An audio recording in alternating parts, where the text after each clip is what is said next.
Пока Андрей отъезжает от заправки, расскажу, что было в прошлой серии. Утро. Чангу. Прогрев мотора, банкомат, полный бак напертамина, вода у магазина. Стандартный протокол перед дальним маршрутом. Андрей выдвинулся из Чангу и взял курс на Убуд. Смотрите в этой серии. Дорога через балийские деревни и рисовые поля, живой трафик и въезд в Убуд, где поток неожиданно встал. Что остановило всех, узнаете сегодня.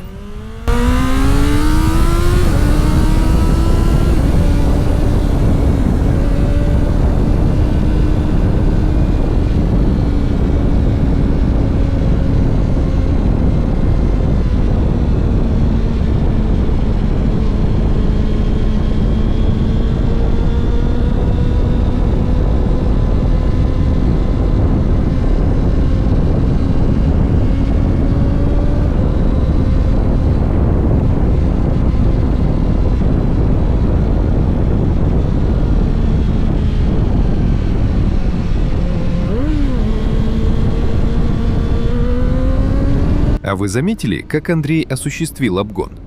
Здесь есть важный нюанс, и он многое объясняет про езду на малокубатурном спортивном байке. На больших мотоциклах все просто. Открыл газ, запас мощности вытащил из любой ситуации.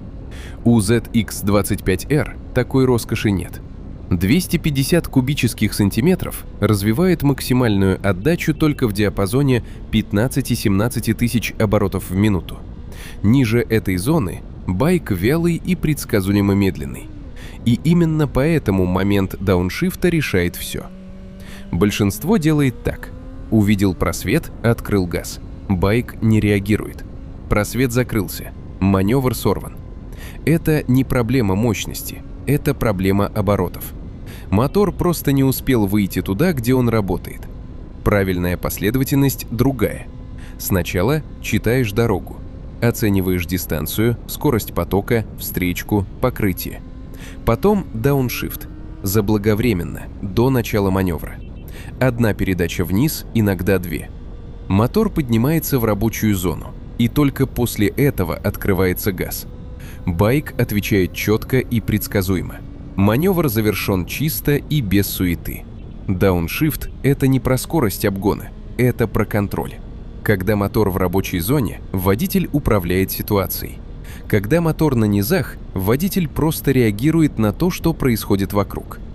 Разница между этими двумя состояниями – разница между пилотированием и выживанием.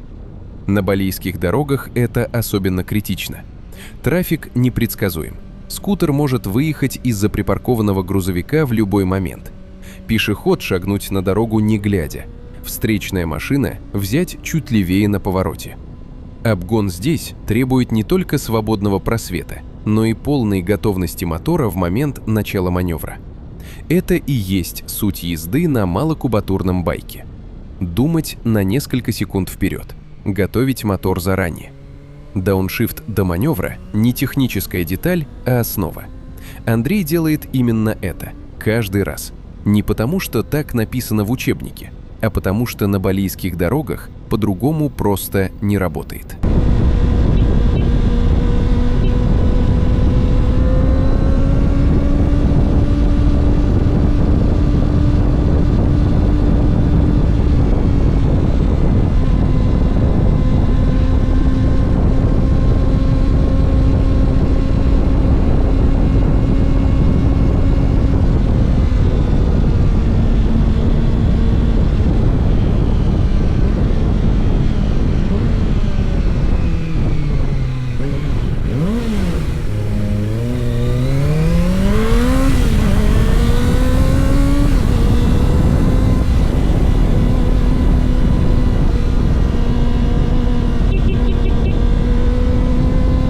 На Бали гудят много, почти постоянно. И если вы приехали с европейскими рефлексами, первые дни это воспринимается как агрессия.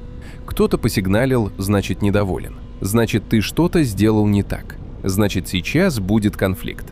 Это неверное прочтение. Полностью. В Европе сигнал – эмоция. Ты меня подрезал, ты едешь слишком медленно, убирайся с дороги. За рулем накопилось раздражение, и оно вышло через клаксон. Сигнал там звучит редко, и именно поэтому, когда звучит, все понимают – человек на взводе. На Бали сигнал – это информация, нейтральная, без эмоций, без претензий. Короткий гудок означает одно – «Я здесь, я еду». Ты меня можешь не видеть, но теперь ты знаешь, что я рядом. Это работает как эхолокация. Водитель подъезжает к слепому повороту, гудит. Не потому что злится на поворот, а потому что за поворотом может быть встречный, и пусть тот тоже знает. Мотоцикл обгоняет грузовик. Короткий сигнал водителю грузовика «Я здесь, слева, не перестраивайся». Скутер выезжает с второстепенной дороги, гудит. «Я выезжаю, дайте секунду». Никакой агрессии, никакого конфликта. Просто коммуникация в условиях, где зеркала проверяют не всегда. Разметка воспринимается как рекомендация, а из-за припаркованного грузовика в любой момент может выехать кто угодно. Андрей пользуется этим инструментом осознанно. Сигнал перед слепым поворотом обязательно. Сигнал при обгоне, если есть малейшее сомнение, что водитель впереди не видит в зеркало. Сигнал на узкой дороге, когда встречный еще не заметил. Лучше предупредить заранее, чем тормозить в последний момент. Это не вежливость и не агрессия, это язык. И если ты едешь по Бали и не понимаешь этого языка, ты едешь вслепую, даже если дорога перед тобой совершенно чистая.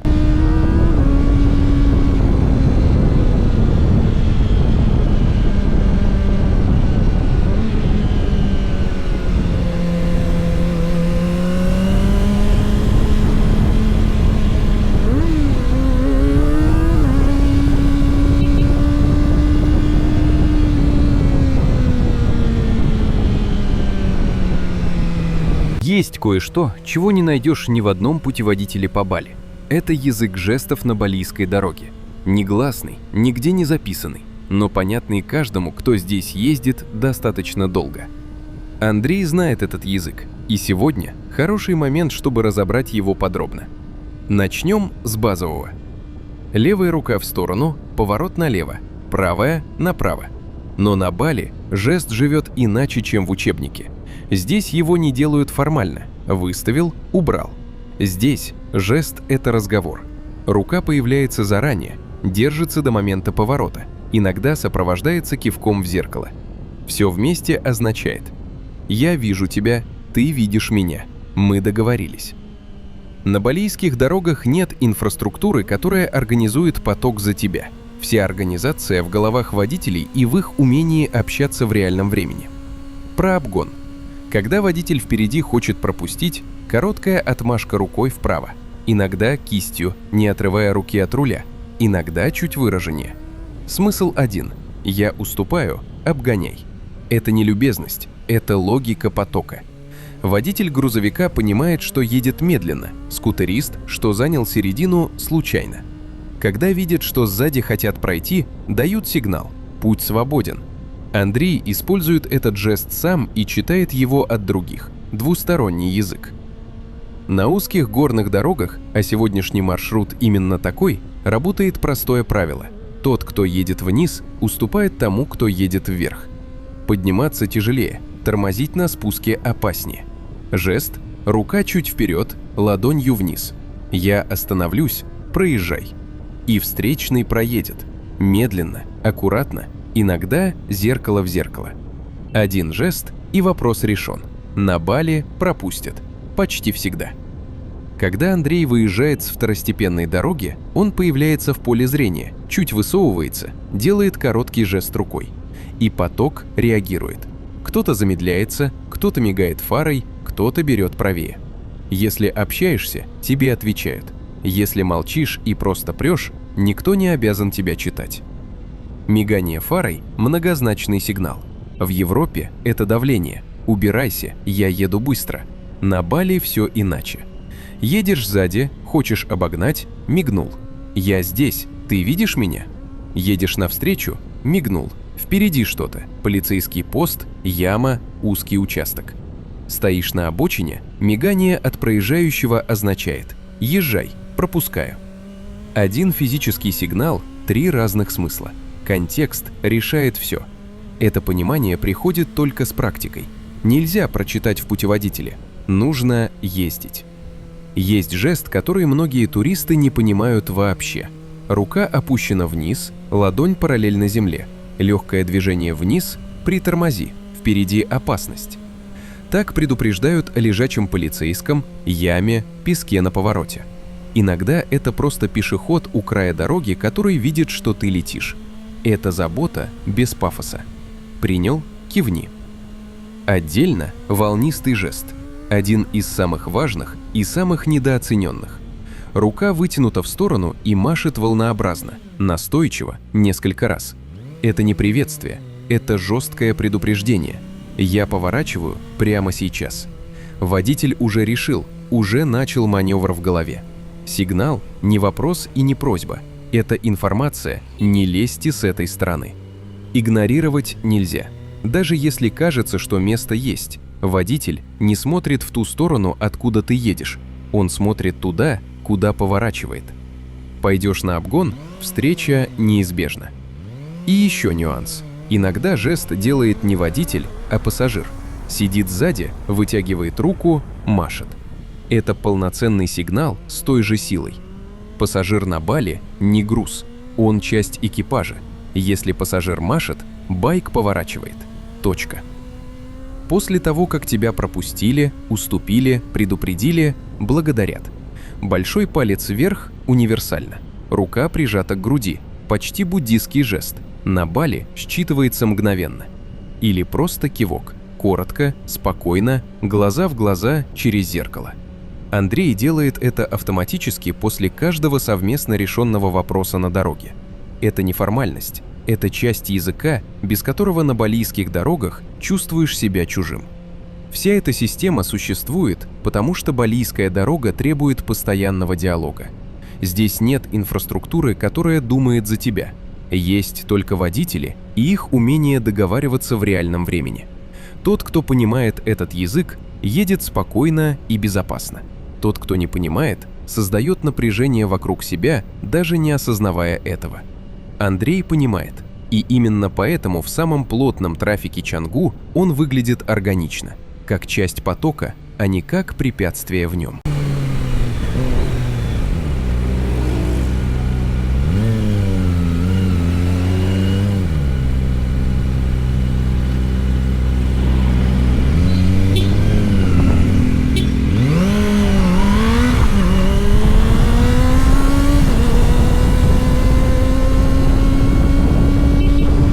Видишь припаркованный грузовик? Посигналь. Предупреди, что ты едешь. Люди оценят.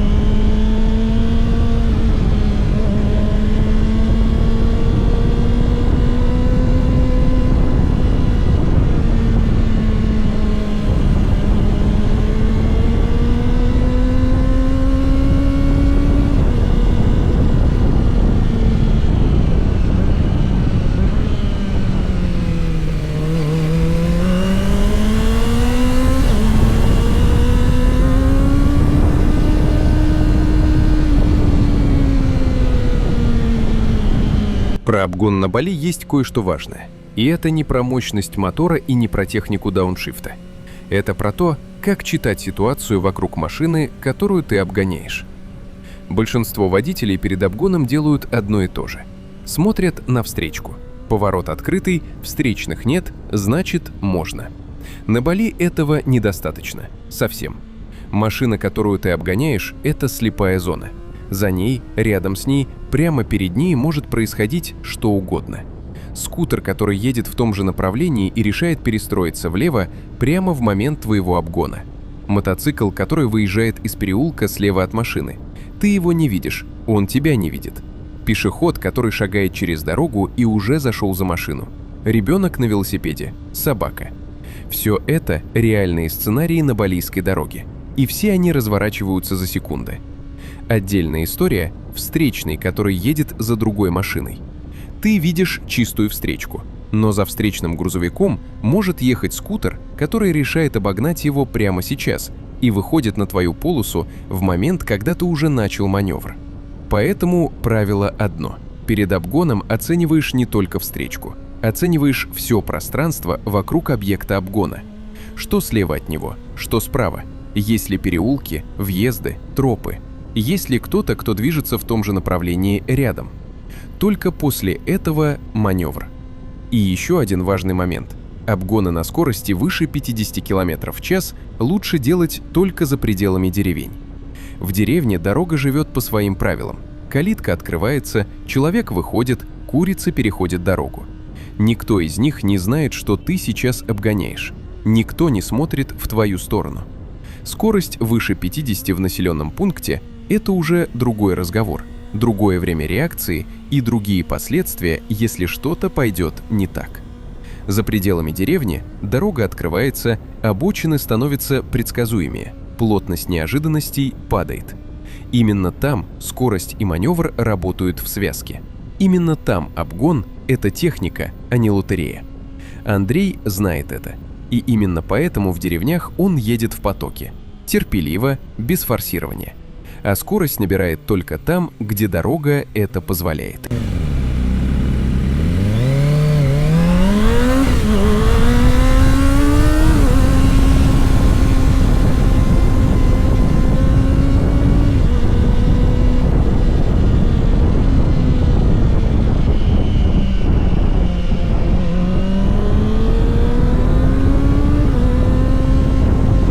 Есть стереотип про дороги в Азии.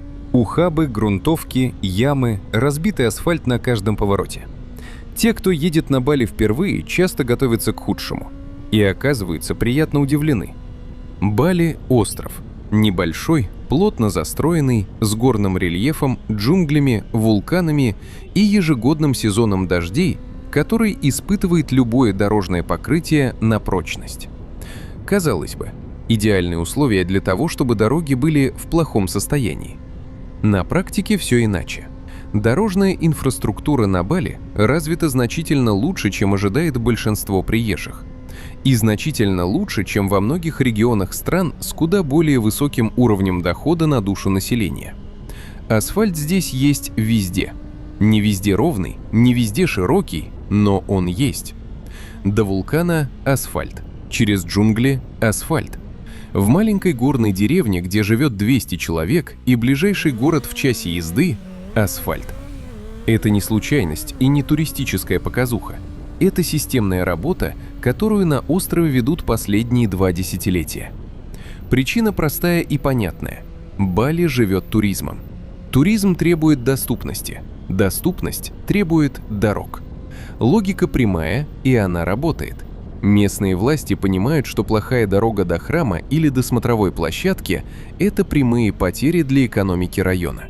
Поэтому строят и ремонтируют регулярно. Отдельная история – качество покрытия. Здесь важно понимать контекст. Тропический климат – это не только красивые закаты и теплый океан. Это температура под 35 градусов круглый год, влажность под 90% и дожди, которые в сезон идут каждый день. В таких условиях асфальт живет иначе, чем в умеренном климате. Он размягчается, трескается, вымывается на поворотах. Плюс тяжелые грузовики с кокосами и стройматериалами, которые ездят по тем же дорогам, что и туристы на скутерах. Поэтому ямы есть. Поэтому на некоторых участках покрытие неровное. Но это не система, это следствие условий эксплуатации. И это регулярно чинят. Горные дороги – отдельный разговор. Чем выше, тем уже. Чем глубже в джунгли, тем больше на дороге того, что с нее не убирают. Листья, ветки, мокрый песок после дождя, иногда небольшие камни с обочины. Не потому, что дорогу забросили, а потому, что джунгли живут своей жизнью и делают это активно. На таких участках покрытие может быть вполне приличным, но сцепления нет. Это важно помнить, особенно на серпантине. Теперь сравнение, которое само собой напрашивается.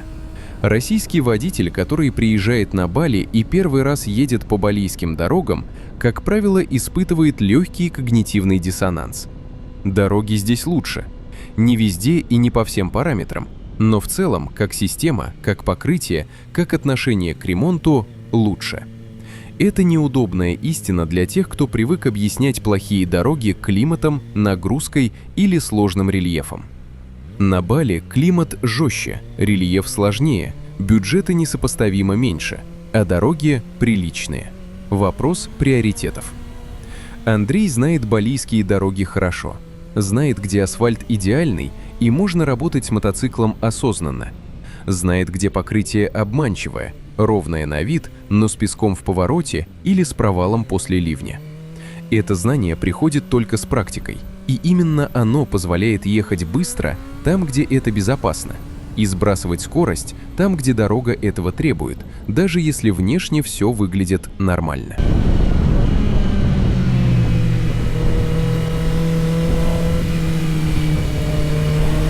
Андрей разминает левую руку.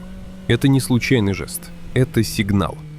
Левая рука на спортбайке работает со сцеплением постоянно, в пробке, в трафике, на подъемах. После часа в седле кисть начинает давать о себе знать. И вот здесь начинается важный разговор про посадку, потому что если рука устает быстро, значит она несет нагрузку, которую нести не должна. Начнем с основы. Упор в колени. На спортбайке колени прижаты к баку. Это не поза для фото. Это точка контакта, через которую водитель чувствует байк и управляет им телом, а не руками. Колени держат тело на мотоцикле, и именно поэтому руки могут быть расслаблены. Если колени не работают, весь вес тела уходит в руль, а руль на мотоцикле – это орган управления, а не поручень в автобусе. Руки расслабленные, легкий хват. Кисти не зажаты, запястья не напряжены. Локти чуть согнуты и опущены вниз, не торчат в стороны. На дальнем маршруте зажатые руки – это усталость через 40 минут и онемение через час. Руки, которые давят на руль, вместо того, чтобы просто лежать на нем, это прямой путь к затекшим запястьям и потере чувствительности к байку. Вес тела на подножке и колени. Руки только управляют. Спина. На спортбайке посадка агрессивная. Корпус наклонен вперед, спина округлена. Это то, что называют посадкой-креветкой. И это не недостаток конструкции, это амортизатор. Округленная спина гасит вибрации и удары от дороги значительно лучше, чем прямая. На плохом покрытии, на стыках, на мелкой тряске. Мышцы спины в такой позиции работают как пружина. Прямая спина передает все прямо в позвоночник. На дальнике разница ощущается уже после первого часа. Теперь про управление. И здесь начинается то, о чем Кейт Кот написал целую книгу «Twist of the Wrist». Кейт Кот – основатель California Superbike School, один из самых известных инструкторов по технике пилотирования в мире. Его главный тезис прост и радикален. Байк управляется контррулением. Не наклоном тела, не переносом веса. Контррулением и только им. Наклон тела и перенос веса влияют на равновесие и стабильность в повороте, но не инициируют сам поворот. Инициирует только давление на руль. Чтобы доказать это, Кот построил специальный мотоцикл No BS Bike с жестко закрепленным рулем, который физически не мог контррулить. Через него прогнали почти 100 водителей разного уровня. Результат один. Без контрруления байк не поворачивал. Никакой перенос веса, никакой наклон тела не давал нужного результата. Это не теория, это физика. Что это означает на практике? Хочешь повернуть вправо, толкаешь правую ручку от себя. Не тянешь левую на себя, именно толкаешь правую вперед. Байк в ответ наклоняется вправо и уходит в поворот. Физика здесь контринтуитивная. Кажется, что нужно делать ровно наоборот. Но это работает именно так на любой скорости выше 20-30 км в час. Кот называет это push right, go right. Толкаешь правую, едешь вправо. Толкаешь левую, едешь влево. Просто, точно, всегда. Для быстрого и четкого входа в поворот можно работать двумя руками одновременно. Толкать внутреннюю ручку от себя и одновременно чуть тянуть внешнюю на себя. Это техника push-pull, которую используют гонщики MotoGP для быстрого заваливания байка на входе в угол. На улице это не обязательно. Достаточно уверенного толчка внутренней рукой. Важный момент про усилие. Импульс идет не от ладони, от плеча через предплечье. Кисть при этом остается расслабленной. Если давить именно ладонью, запястье нагружается, рука затекает, на длинном маршруте это превращается в проблему. Расслабленная кисть, импульс от плеча, и байк реагирует четко, без лишнего усилия. Все это складывается в одну картину. Колени держат тело, руки расслаблены и только управляют, спина амортизирует. Контрруление инициирует поворот точно и без суеты. Андрей едет именно так. Не потому, что читал учебники, а потому что тело за годы практики нашло единственную позицию, в которой 3 часа на спортбайке – это поездка, а не испытание на выносливость.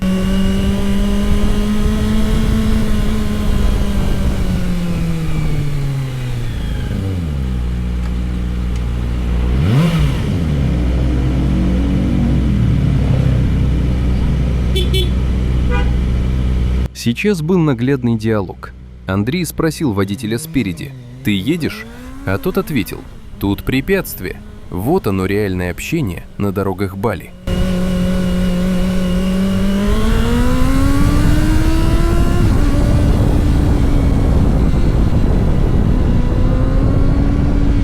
Если вы посмотрите на крыши домов вдоль дороги, вы заметите одно. Они все одного цвета – оранжевого, терракотового, того самого теплого глиняного оттенка, который на Бали везде. От маленькой деревни в джунглях до виллы с видом на океан. Это не дизайнерское решение и не строительный тренд. Это просто глина, местная, балийская, обожженная в печи. Черепицу на Бали делают из терракоты, обожженной красной глины. Цвет натуральный, не крашеный. Железо в составе местной вулканической почвы при обжиге дает тот самый оранжево-красный оттенок. Никакого покрытия, никаких красителей. Производство черепицы на острове имеет долгую историю. Одна из известных гончарных деревень, Пиджатен, в районе Табанан, делает ее уже несколько сотен лет. Правда, массовое распространение черепичных крыш по всему Бали началось позже, в конце XIX века, когда голландская колониальная администрация активно продвигала их как более гигиеничную и пожаробезопасную альтернативу соломенным и тростниковым крышам. Так терракота из традиции гончаров стала стандартом балийской архитектуры. Для местного климата это идеальное решение. Сезон дождей на Бали не шутка. Несколько месяцев в году льет каждый день, иногда часами. Крутой скат крыши и тяжелая черепица работают вместе. Вода уходит быстро, плитка не улетает при порывах ветра, а воздушная прослойка под ней не дает дому перегреваться. Металлическая крыша в таких условиях превратила бы комнату в духовку. Терракота дышит, и именно поэтому она здесь везде до сих пор. Есть в этих крышах еще кое-что. Бали – остров, где традиция и современность существуют буквально через дорогу друг от друга. Рядом с виллой за $3000 в ночь стоит дом, в котором живут 5 поколений одной семьи. И у обоих одинаковые оранжевые крыши. Потому что черепица здесь не маркер статуса, это просто правильный материал для этого места. Был им сотни лет и, судя по всему, останется.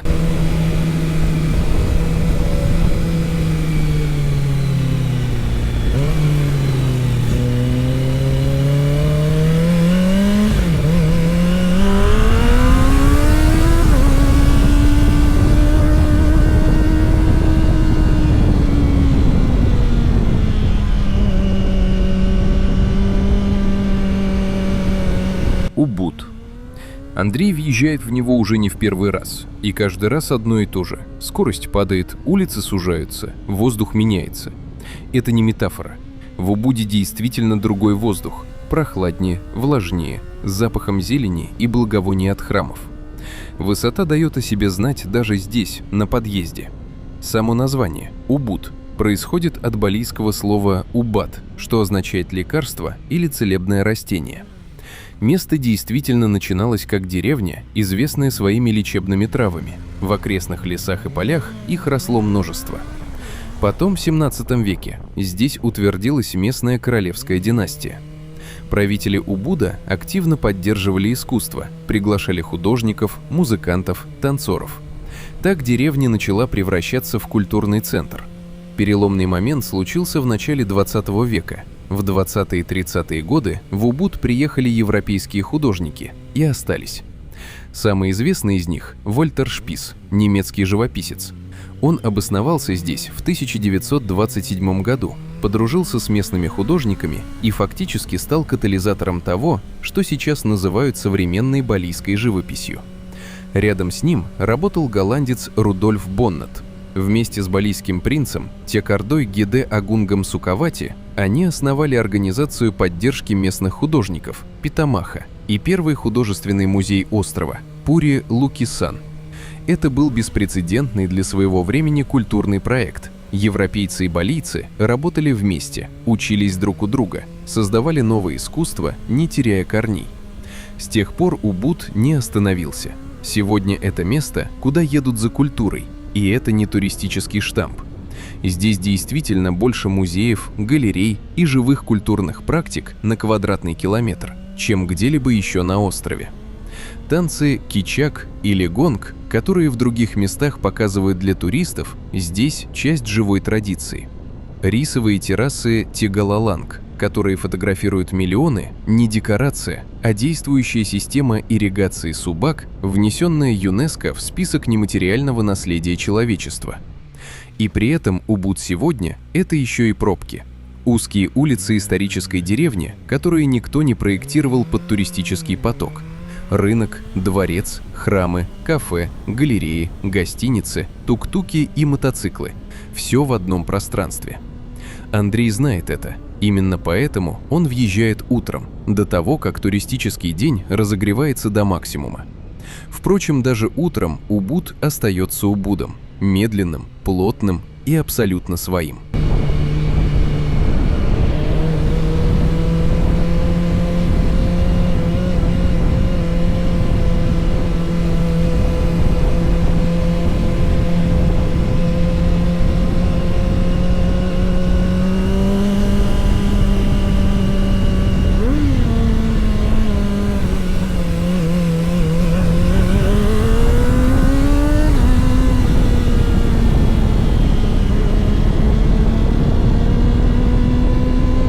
Бали называют островом тысячи храмов. Это не метафора. Их здесь действительно десятки тысяч. В каждом доме есть семейный храм. В каждой деревне минимум 3 общинных. И у каждого из них есть свой календарь церемоний, своя дата годовщины, свои дни особого почитания. Балийцы живут в ритме 2 календарей одновременно. Григорианского для работы и туристического бизнеса и балийского для всего остального. Балийский календарь состоит из нескольких параллельных циклов. Основной цикл религиозных праздников – 210 дней. По нему отсчитываются Галумган и Кунинган. Лунный цикл дает дни Пурнама – полнолуние и Тилем – новолуние. Каждые 15 дней – Каджан-Кливан. В итоге на Бали практически нет дней, когда где-то на острове не происходит какой-нибудь церемонии. Подношения – Канаксари – готовят каждый день. 3 раза в день их кладут у порога дома, у входа в магазин, у храмового алтаря. Маленькие плетеные корзинки из пальмовых листьев с цветами, рисом и благовониями. Их делают вручную, каждое утро, без выходных. Сам процесс изготовления считается частью молитвы. В 1996 году антрополог Грэм Макрей провел исследование прямо здесь, в Убуде, и получил конкретные цифры. Средние балийские домохозяйства тратят 35% дохода на церемониальные расходы. Женщины – 40% своего времени. Это не праздник раз в год, это образ жизни. В дни больших церемоний масштаб другой. Женщины несут на головах башни из фруктов, рисовых лепешек и цветов. Вдоль дорог появляются пенджоры – высокие бамбуковые шесты, украшенные подношениями, изгибающиеся над дорогой, как арки. Гамелан играет непрерывно. Танцоры в храмовых дворах. Запах ладана везде. Семьи иногда залезают в долги, чтобы провести достойную церемонию. Не потому, что их заставляет, а потому, что иначе нельзя. Это часть того, кто ты есть. Сегодня 12 апреля 2025 года. Пурнама Кедаса. Полнолуние 10-го месяца балийского Сака-календаря. Один из самых священных дней в году. В этот день тысячи людей со всего острова идут к храму Бисаки на склонах вулкана Агумг с молитвами, гамеланом и подношениями. Но Бисаки далеко, а церемонии везде, в каждой деревне, у каждого храма, на каждой улице.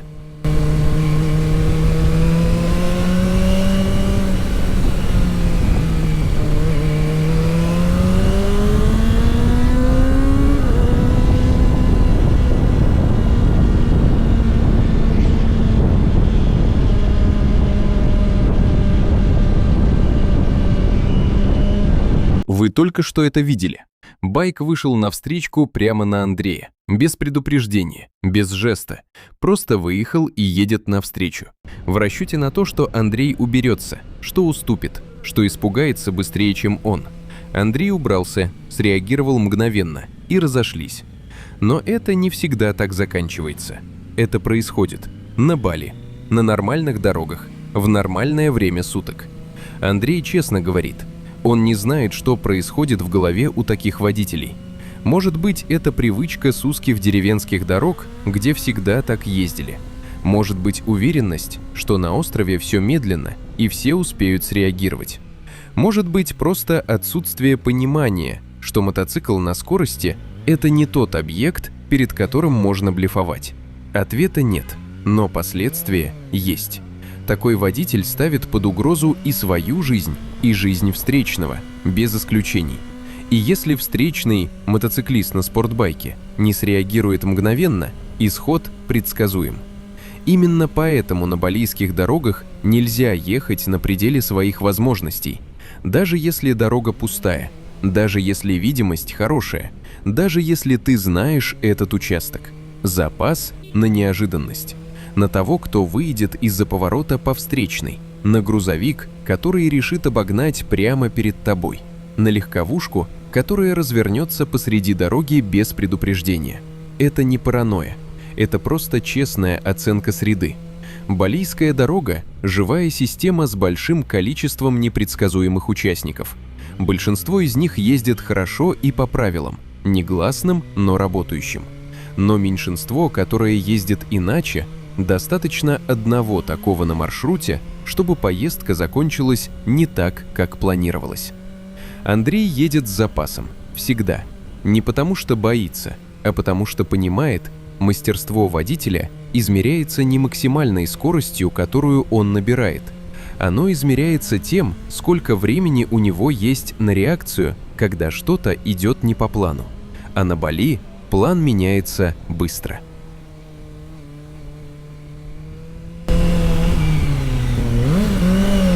Вот еще один момент, который стоит разобрать. Грузовик впереди, он не обгоняет, он только думает об этом. Чуть выехал навстречку, чуть высунулся, смотрит, пытается угадать момент. И пока он это делает, закрывает обзор всем остальным. Это один из самых коварных сценариев на балийской дороге. Не потому что грузовик едет быстро или агрессивно, а потому что он создает слепую зону и делает это в самый неподходящий момент.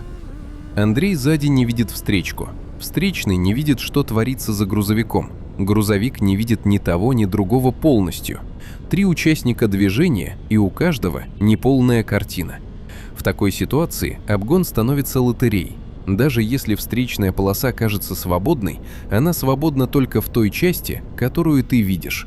А за грузовиком, который высунулся, может стоять встречная машина, которую не видно ни с какой стороны.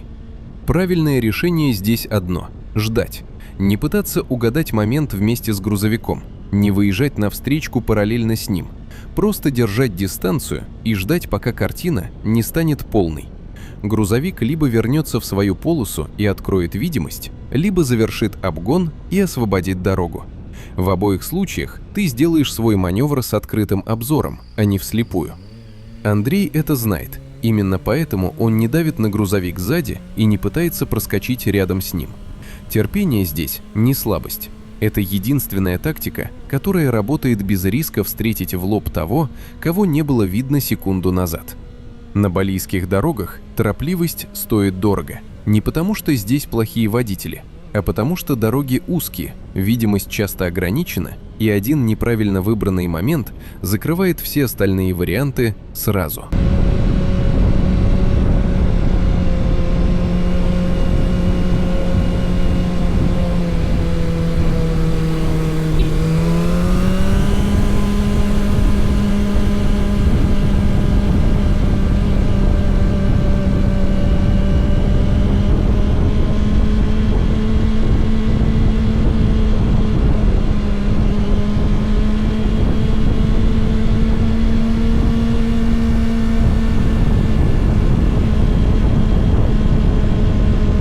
Есть еще один слой языка балийской дороги, который не очевиден сразу.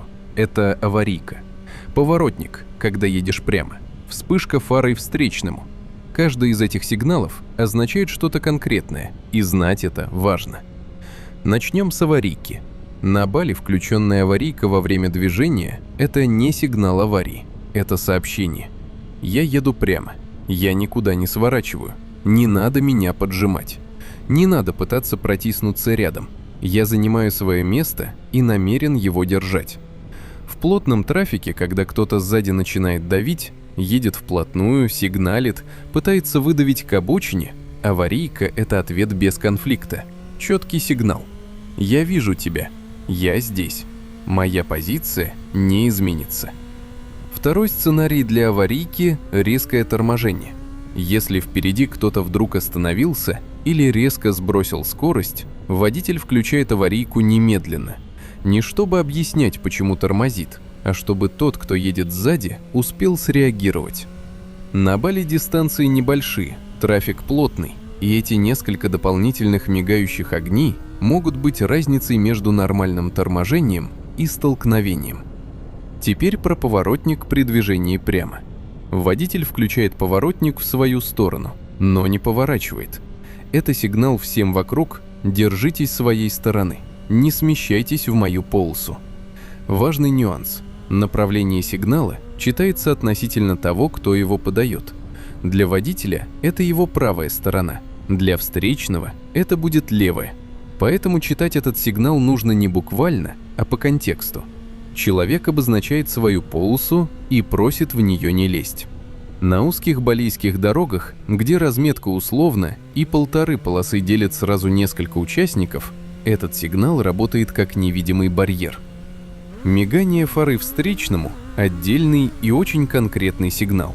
Вспышка означает «будь внимателен, впереди что-то». Сужение, яма, полицейский пост, человек на дороге. Встречные предупреждают друг друга. Это солидарность дороги, о которой мы уже говорили. Но в контексте давления и позиции вспышка фары встречному, который едет по твоей полосе, означает другое. Я тебя вижу, я не уступлю, скорректируй траекторию. Все эти сигналы работают по одному принципу. Они не эскалируют конфликт, они его предотвращают. Вместо того, чтобы нервничать, давить в ответ или резко маневрировать, водитель просто обозначает свою позицию световым сигналом. Спокойно и однозначно. Остальные читают и реагируют соответственно. Андрей использует все это осознанно. Аварийку, когда нужно держать полосу или предупредить о торможении.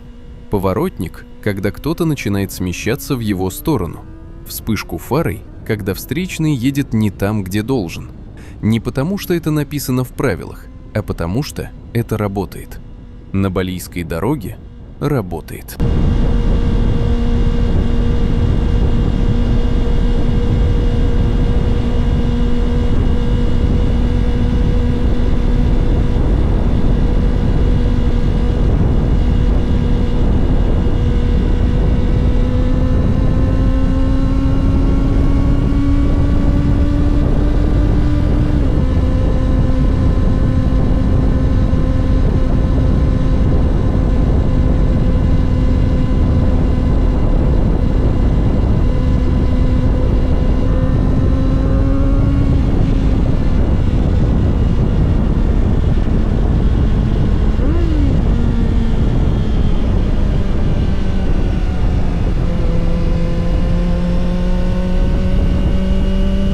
Есть золотое правило, которое знает каждый опытный мотоциклист. Простое до очевидности и нарушаемое до обидного часто.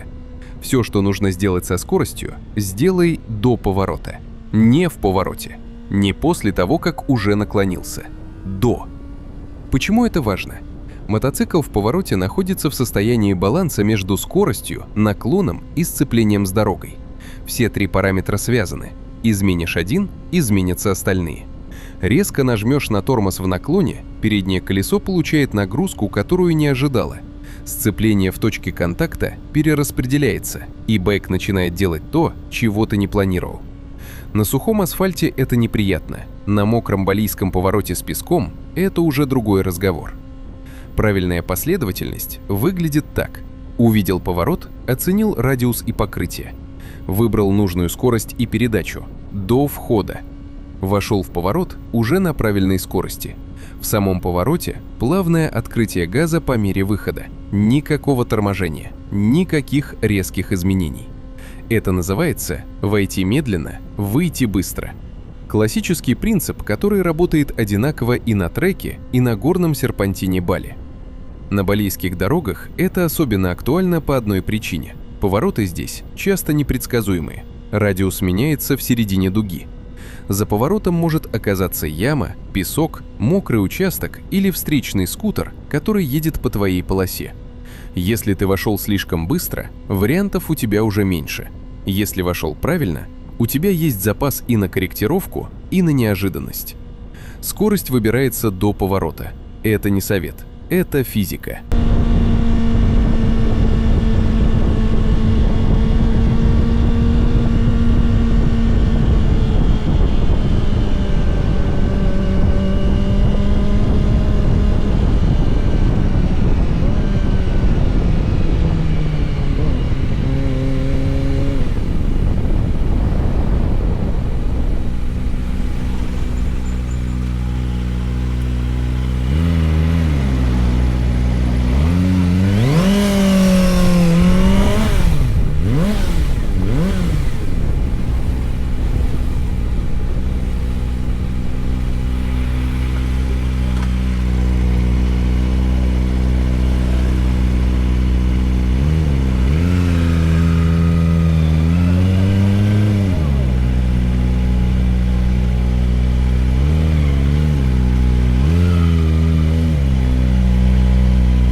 Убуд.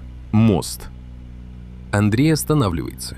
Поток впереди не двигается. Что-то случилось. Что именно, неизвестно. Узнаем в следующей серии.